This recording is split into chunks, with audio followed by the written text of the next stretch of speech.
libre, nos viene la escalada por otro lado. Antonio Alonso Marcos, bienvenido, buenos días. Muy buenos días. Bueno, empecemos si quieres por la parte de la guerra en Ucrania. ¿Vamos caminando ya definitivamente a un entorno de paz? ¿O sigue habiendo esas piedrecitas en el camino? Palabras ayer de Alemania, oiga, no vamos a aceptar que haya una capitulación. ¿Y cómo tiene que ser la paz? Porque hay dos planes, el de China y el de Ucrania. ¿Cómo se hace el mix? ¿Cómo se meten los dos documentos en ChatGPT y saca uno solo? Vamos a ver, ojalá estuviéramos en ese escenario en el que vamos caminando hacia la paz. Pero de nuevo, desde la cumbre de Washington, incluso antes, lo que recibimos son señales mixtas, ¿no? Mixed signals, ¿no? Confusas, señales confusas. Por un lado te arreo un guantazo y por otro lado te digo que qué tal te va la vida, ¿no? Es decir, bueno, pues primero te amenazo con el tema de los misiles en Alemania y luego te digo que bueno, que yo lo que quiero es resolver el conflicto, ¿no?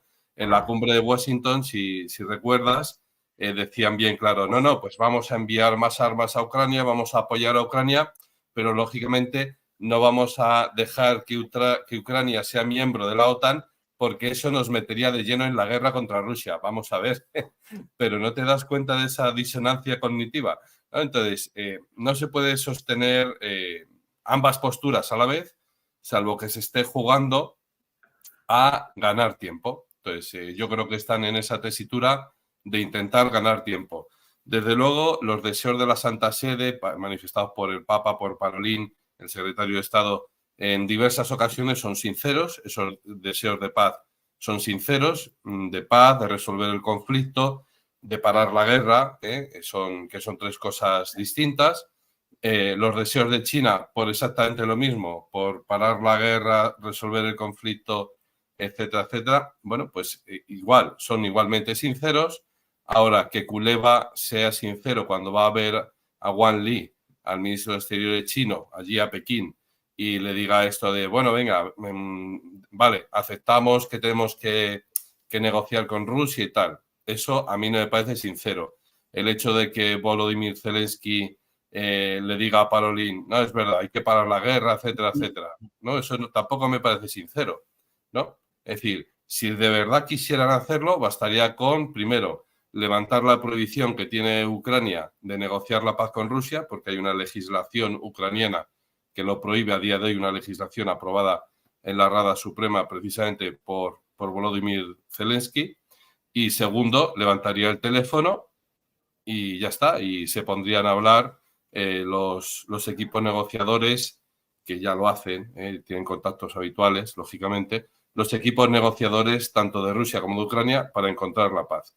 Entonces, hay una serie de puntos, que era lo que me preguntabas, que son muy interesantes. Pues claro, China dice, no, respetaremos un alto el fuego y además, bueno, propondremos un alto el fuego y además respaldaremos un acuerdo de paz que respete la integridad territorial de Ucrania. Claro, es que eso es un principio general un principio de ius cogens del derecho internacional público, el respeto a la integridad territorial de los estados. Y China lo defiende porque le interesa por el tema de Taiwán, ¿vale? Entonces, Taiwán es parte integrante de China, ¿eh? De hecho, ellos se llaman a sí mismos la República de China, claro, y es que la República Popular de China dice, claro, es que Taiwán es parte integrante de China, ¿eh? Entonces, si dices tú que respetas el principio de ius cogens de respeto a la integridad territorial de los estados en Ucrania, pues también la tienes que respetar en China y viceversa. Y la cuestión de lo que decías ahora de la masacre de Volinia. Es muy curioso que los polacos saquen ahora esto a relucir, porque fue una masacre provocada, y esto pues no se suele decir, o se suele decir de pasada, ¿no? Se dice que fue provocada por un grupo armado insurgente o el ejército insurgente ucraniano. Vamos a ver, el ejército insurgente ucraniano en la Segunda Guerra Mundial luchó contra la Unión Soviética. Claro, porque quien era considerada fuerza de ocupación era la Unión Soviética por esta gente y no la Alemania nazi. Entonces, los insurgentes ucranianos luchaban contra la Unión Soviética a favor de la Alemania nazi, ¿vale? Es decir, es una masacre de pronazis o de nazis directamente que acaece en territorio polaco, porque Volinia en ese momento es territorio polaco y está habitado por polacos, y sucede por eso, realizada por ucranianos. Es decir, que ahora mismo Polonia le está reclamando la responsabilidad de hechos que acaecieron hace prácticamente 80 años por nazis, ¿vale? Entonces, esto es muy interesante que se subraye, porque cuando Rusia o Putin o Medvedev o cualquiera de los ministros exteriores, Lavrov o cualquiera de los portavoces o bien del Kremlin o del Ministerio de Asuntos Exteriores hablan de la desnazificación, claro, es que Polonia está apoyando ahora mismo esa narrativa de la desnazificación, claro, porque es un asunto que no está resuelto. Lo que viene a indicar es que es un asunto que está abierto. Y por último, con respecto a la cuestión del respeto a la integridad territorial de los estados, ¿qué integridad territorial para Ucrania? ¿Cuál? ¿La de 1991 o la de 1941?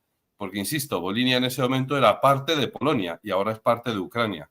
Entonces, ¿quién se tiene que quedar, por ejemplo, con esa región noroeste de Ucrania? ¿Polonia o Ucrania? ¿No? Y es muy curioso porque desde hace ya 2 años yo vengo escuchando estos planes de partición, ¿no? De partición de Ucrania. También están los planes de partición de Rusia, ¿no? Es decir, Occidente le va a ganar la guerra a Rusia y entonces va a fragmentar Rusia en 5 estados muy amplios. Y escucho lo contrario, ¿no? Pues Rusia va a ganar la contienda y entonces, pues toda la parte este, yo no sé si hasta Odessa incluida, en el sur, cerrando todo acceso al Mar Negro, va a ser ruso, y luego una parte Hungría, otra parte Polonia y un microdistrito en Kiev, eso va a ser la futura Ucrania. Entonces, ¿qué pero Antonio, nos podemos encontrar, como está diciendo Alemania, que se frene, es decir, Alemania llama a eso capitulación. Claro. Es decir, hay que ver y hay que entender porque, claro, la propuesta de paz que tenía Ucrania, o que presentó Ucrania en su momento y que se supone que desde la que va a partir, incluye la devolución de Crimea. Sí. Claro, no solo de toda la parte del Donbass, sino que incluye Crimea. Entonces, en ese entorno, ¿qué es capitulación? ¿Dónde se puede ceder? Para Europa, ¿qué entiende Europa que se podría ceder y que no, o nada? Porque si es nada, igual estamos diciendo vamos a un entorno de paz y ahí no va a haber un entorno de paz, porque no va a haber un acuerdo claro, ¿no? Bueno, vamos a ver. Esto que decía Scholz de lo de emplazar misiles nucleares en Alemania y tal, te lo comento por ahora para responder tu pregunta. Ellos, no sé, a lo mejor esto es algo que vengo escuchando bastante desde hace bastante tiempo y a mí siempre que hablo con alguien que defiende la postura de la OTAN, me cabe siempre la misma duda. Digo, ¿pero se dan cuenta de la realidad y de verdad creen que pueden ganarle a Rusia?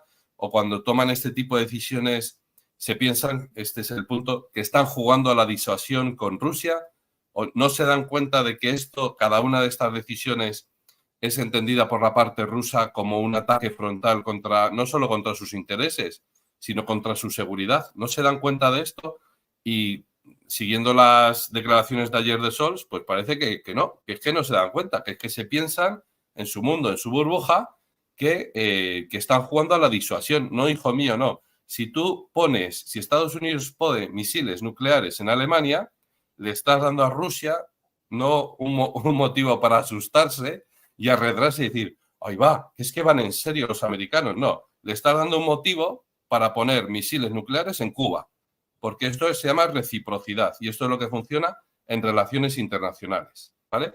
Entonces, ellos se piensan que están jugando a la disuasión y no se están dando cuenta, son muy responsables o son muy inmaduros y entonces no se dan cuenta de que no están jugando a la disuasión, de que están jugando ya el juego de la guerra.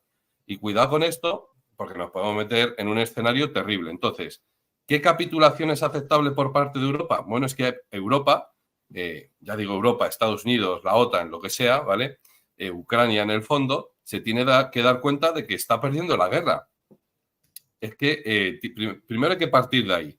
Bueno, sabiendo eso, hay que hacer como que no estamos perdiendo la guerra para negociar en mejores condiciones. Ah, bueno, vale, bien, de acuerdo, pero tú tienes que saber, tú tienes que ser consciente y tienes que partir de esa base, de esa premisa de que estás perdiendo la guerra y de que no estás en posición de exigir nada, ¿no?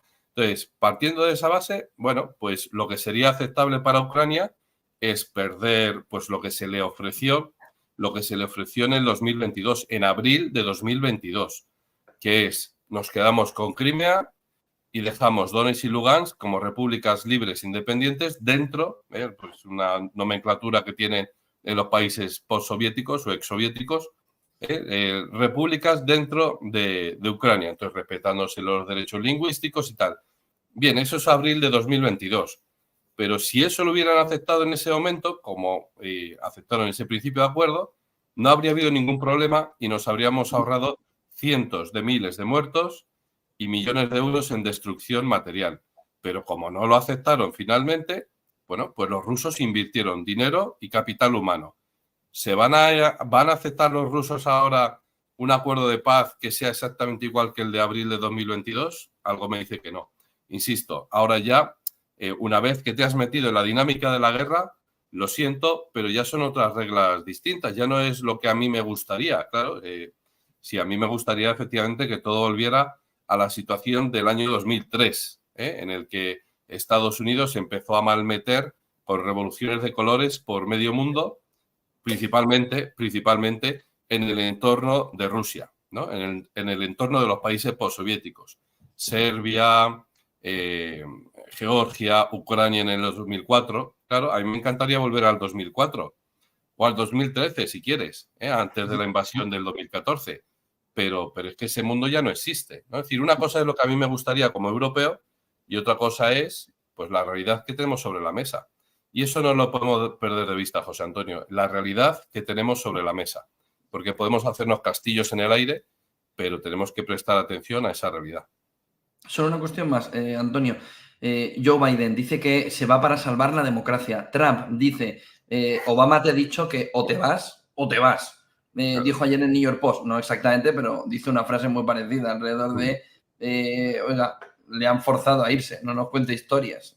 Dice, o te vas bien o vamos a ir a por ti, dijo ayer en New York Post Obama. ¿Qué significa el movimiento de Biden para decir me he ido para salvar la democracia? ¿A qué se refiere con salvar la democracia? Y sobre todo, ¿en qué posición está ahora mismo? Donde en algunas encuestas, Reuters dice esta mañana que Kamala Harris le saca 2 puntos a Donald Trump, 44-42%, solo en menos de una semana. Es decir, es bastante raro. Bueno, pues ahí hay un par de cosas. Empezando por la última, es mi convencimiento de que no le van a dejar ganar las elecciones a Trump, es decir, las van a manipular con total impunidad y ya está, ¿no? Algún comentario he visto en alguna red social diciendo ese tipo de pensamiento. ¿Te refieres en sondeos y demás para ir cambiando la opinión pública, no? Claro, exactamente. No, ni siquiera. Es decir, ir publicando esa serie de cosas, aunque sean totalmente mentiras, pero para justificar a posteriori que efectivamente, claro, con Biden pues no le iba a ganar, pero ya con Kamala Harris la gente se ilusionó y votó en masa demócrata contra Trump. No, eso no funciona así. Es decir, es muy difícil asegurar que un demócrata con 2 dedos de frente vaya a apoyar a Kamala Harris, una persona que ha estado prácticamente desaparecida durante estos 4 años, una persona que si hubiera sido tan capaz y tan, no sé, y tan válida, pues habría sustituido a Biden hace 2 años. Para empezar, ¿no? Hace 2 años, como presidenta, como primera presidenta afroasiática del país, ¿no? Y la habría sustituido no solo hace 2 años, sino ahora en las primarias, hace 6 meses, ya en las primarias para las próximas, como candidata desde hace 6 meses a las elecciones, ¿no? Y no volver a presentar a Biden. Es decir, que la mentalidad del Partido Demócrata era mucho mejor Biden, ¿vale? Vamos a pararnos en analizar esta frase. Para el propio Partido Demócrata era mucho mejor Biden que no Kamala Harris, lo que deja a Kamala Harris bastante mal. Entonces, creer que pueden hacer pensar a la población americana que ahora han cambiado las tornas, ahora Kamala Harris es excepcional y es mucho mejor que Donald Trump y que tiene muchas más capacidades que Donald Trump, perdón, pero es bastante poco creíble, ¿no? Hay quien se lo quiere creer porque lo quiere creer, porque es un esfuerzo y es una decisión propia, quiero creer en esto, pero no es falso, o sea, no es verdadero, es falso, ¿no? De todas formas, ya digo, no le van a dejar ganar las elecciones a Donald Trump y entonces están preparando el terreno psicológicamente para decir las encuestas se dieron la vuelta y entonces es normal, vamos a justificar así de esta manera, que Kamala Harris haya ganado las elecciones. Esa es, digamos, mi previsión. Yo por mí que gane Donald Trump, lógicamente, porque es lo más lógico, pero desde luego no le van a dejar ganar. Y luego la cuestión, dice, vamos a salvar la democracia. No, hombre, vas a salvar tu pellejo, vas a salvar a tu hijo Hunter Biden, que tiene una buena cantidad de porquería, no solo moral, sino de juicios y todo este tipo de cosas, rollos legales, y entonces no vas a salvar la democracia, te vas a salvar a ti mismo. Si tú dijeras, quiero salvar la democracia y quiero hacer como George Washington, porque esto no es una monarquía, sino una república, o te irías o dejarías que aplicaran la 25ª enmienda desde hace ya meses o desde hace 4 años. Porque la gente ya no se acuerda, pero hace 4 años Biden ya daba muestras de demencia durante la campaña electoral. Es decir, no es una cuestión de edad, es una cuestión de capacidades. El Papa es más mayor que Joe Biden y el Papa está muchísimo mejor que Joe Biden. Insisto, no es una cuestión de edad, es una cuestión de capacidades, ¿no? De cómo está tu estado de salud mental, físico, es una cuestión de capacidades, ¿no? Entonces, no quieres salvar la democracia, lo que quieres es salvar el pellejo. Insisto, si quisiera salvar la democracia, primero no se habría presentado hace 4 años, bueno, a lo mejor eso es muy cuestionable porque era la única figura que a lo mejor le podía hacer sombra a Trump o lo que sea, bien, pero una vez que ya es elegido presidente, bueno, pues que le deje paso a Kamala Harris. La cuestión es, salvar la democracia sería poner en evidencia quién está tomando las decisiones a día de hoy en la Casa Blanca, porque obviamente Joe Biden no. Es decir, ayer o esta noche lo que hemos visto ha sido el mejor Biden posible a día de hoy. En fin, ¿no? Quiero decir, descansado, en su terreno, sentado, con teleprompter, etcétera. Bien, pues si puede manejar el país esta persona en esas condiciones, estupendo. Pero es que sabemos que esto no funciona así, que el presidente de Estados Unidos se mueve de acá para allá y conoce a mucha gente y le da la mano a mucha gente. Claro, Biden lo que hace es darle la mano a gente que no existe, ¿no? O sentarse en sillas que no existen. Pero, insisto, en lo que vimos esta noche fue la mejor versión del mejor Biden que se puede dar en este momento, que obviamente no es suficiente. Vale, pues si no es suficiente para ser presidente de Estados Unidos, pues amigo, retírate, no pasa nada. No es esto una monarquía. E incluso en las monarquías los reyes abdican, ¿no? Pues abdicó Juan Carlos I, por ejemplo, y otros reyes europeos han abdicado también últimamente. Bueno, o el propio Papa Benedicto XVI abdicó. Es decir, no pasa absolutamente nada. Vete a tu casa, si no, nadie te está exigiendo ahora que estés, ¿no? Lo que no puedes hacer es dar el espectáculo durante 6 meses más. Muchas gracias, Antonio Alonso. Buen Muchas día, gracias. gracias por atendernos en este festivo y feliz día de Santiago. Eso es. Hoy no hay buen negocio, hoy hay festivo. Feliz día de Santiago. Hasta Nada. luego. Chao. Hasta luego, Antonio. En una fotografía clave alrededor de